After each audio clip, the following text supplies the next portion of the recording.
Good morning, students. Welcome back. Again, we are continuing our chapter, that is electromagnetic induction. And in that chapter, today we are going to learn about Faraday's law of EMI, that is electromagnetic induction. Faraday explained about magnetic flux, that how this magnetic flux has been produced.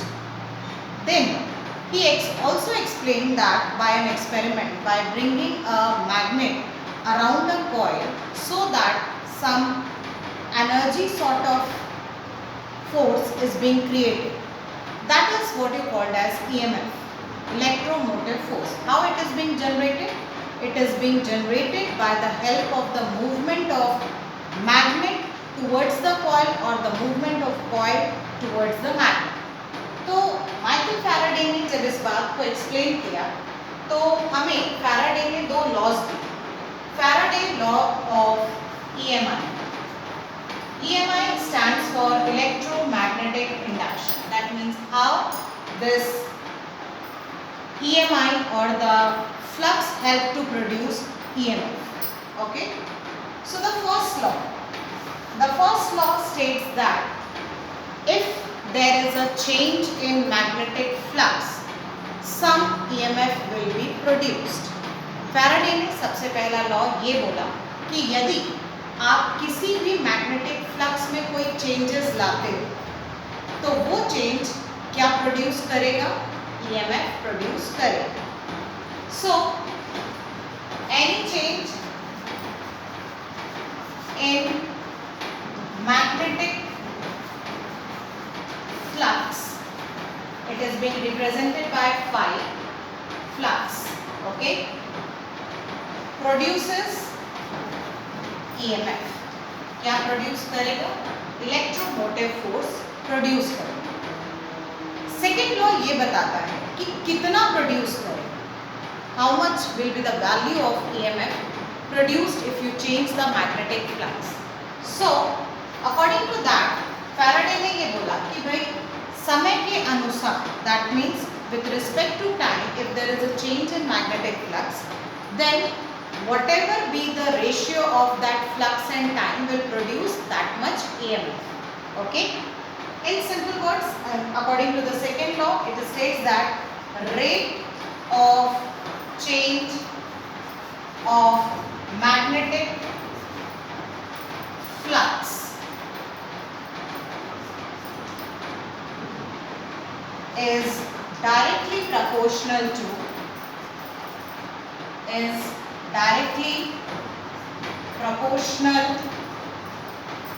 to EMF.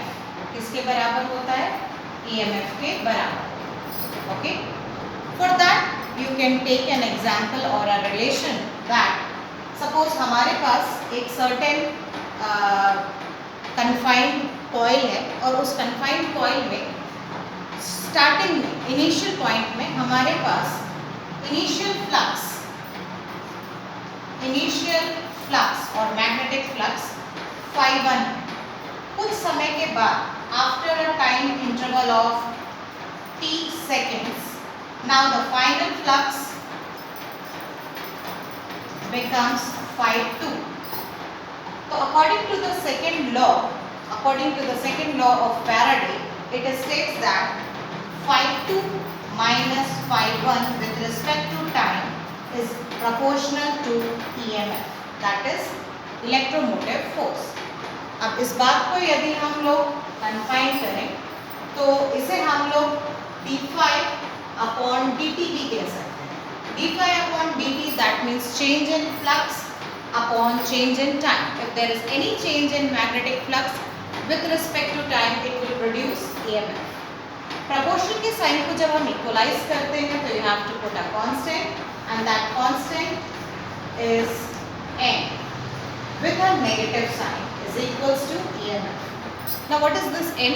n is the number of turns of the coil. किसी भी coil का कितने turns है उसके number पे ये बात है.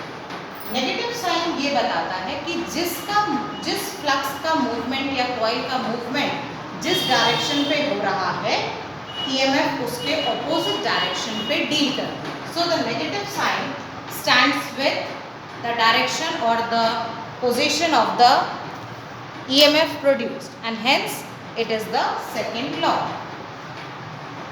So EMF प्रोड्यूस हो रहा है मतलब ये भी किस में फाइंड आउट होगा, किस यूनिट में, वोल्ट में. Whatever EMF is being generated or produced, it is calculated in volt. Next you come to Lenz's law. Lenz's law states that if there is a closed circuit and if some current or EMF is being induced. Induced word का मतलब होता है पैदा होना, किसी चीज़ को generate करना, किसी चीज़ को प्रोड्यूस करना. So it states that the direction of induced current, the direction of induced current, whatever be the direction of your current, so direction of the induced current is always such that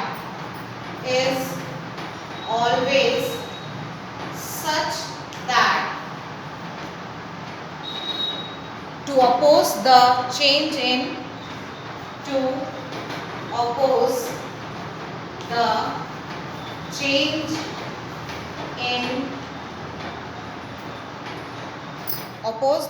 in circuit by which it has been produced. That produces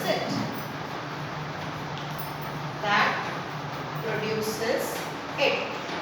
Lenz law का मतलब है कि यदि हमें किसी current का direction find out करना है तो उसका डायरेक्शन कैसे पता लगाया जाएगा. जैसे हमको पता है कि कॉइल को जब हम रोटेट करते हैं किसी मैग्नेटिक फील्ड में या किसी मैग्नेटिक फील्ड में कॉइल के अंदर किसी मैग्नेट को रोटेट करते हैं तो EMF जनरेट होता है. EMF इंड्यूस्ड होता है तो उसकी वजह से करंट इंड्यूस होता है. अब जब करंट इंड्यूस हो रहा है तो करंट का जो डायरेक्शन होता है वो जिसके कारण वो प्रोड्यूस हुआ है उसके हमेशा ऑपोजिट डायरेक्शन पे ही वो डील करता है. If you take an example of a closed coil, यदि आप एक कॉइल का डायरेक्शन लिए और एक मैग्नेट को एज्यूम करो नॉर्थ एंड साउथ, यदि इस मैग्नेट को मैं इस कॉइल के पास लाती हूँ तो then the current flowing in this will be your anti-clockwise. Okay, but when I take this magnet away from this coil, यदि इस coil से मैं इसको दूर ले जाती हूँ तो इसका जो डायरेक्शन होगा वो क्या हो जाएगा, क्लॉकवाइज. मतलब जिसके कारण वो करंट इंड्यूस्ड हुआ है उसके हमेशा ऑपोजिट डायरेक्शन पे ही करंट फ्लो होगा. Got it? This is called Lenz's law. So once again, what is Lenz's law? It states that the direction of induced current is always such that it opposes the change in the circuit or magnetic field that produces it. जिसके कारण वो current produce हुआ है वो उसके हमेशा opposite direction पे deal करता है. सेकेंड हम आते हैं, that is another law which is called as Fleming right hand rule. Fleming's right hand rule states that if you stretch your right hand in such a way, आप अपने सीधे हाथ की शुरू की 3 उंगलियां मतलब thumb, four finger and middle finger को इस तरह आप स्ट्रेच करें, इस तरह फैलाएं कि थंब यदि डायरेक्ट करता है मोशन को, फोर फिंगर डायरेक्ट करती है मैग्नेटिक फील्ड को, तो जो भी करंट इंड्यूस्ड हो रहा है, जो भी करंट पैदा हो रहा है वो कौन डायरेक्ट करेगा, middle finger. That is like this. Motion, magnetic field and induced current. Basically कई बुक में मोशन और इंड्यूस्ड करंट को वाइस वर्सा चेंज भी किया है अकॉर्डिंग टू द कंडीशन कि वो कैसे किसको कहाँ ले रहे हैं. बट आप किसी भी चीज़ को यदि अल्टर करते हैं तो मोशन और इंड्यूस्ड करंट में चेंजेस आएंगे. जैसे कुछ रेफरेंस बुक में जहाँ पे हमें मोशन दिया है वहाँ पे हमें इंड्यूस्ड करंट शो कर रहा है, और जहाँ पर हमें इंड्यूस्ड करंट बता रहा है वहाँ पे उसने मोशन शो किया। बेसिकली कंडीशन ये होती है कि यदि फोर फिंगर और आपके मिडिल फिंगर एग्जैक्टली परपेंडिकुलर, मतलब अब मैं अपने अंगूठे को यदि पूरी तरह से परपेंडिकुलर कर दूँ, तो यदि ये दोनों परपेंडिकुलर है तो जो करंट प्रोड्यूस हो रहा है वो थर्ड डायरेक्शन पे होता है। This is called your Fleming's right hand rule. Okay, so this is the initial part of this chapter, that is your chapter number 6, EMI. Further we are going to do the very important part of this lesson, that is self induction and mutual induction.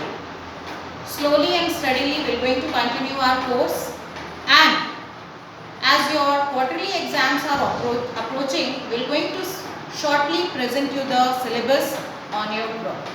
Thank you.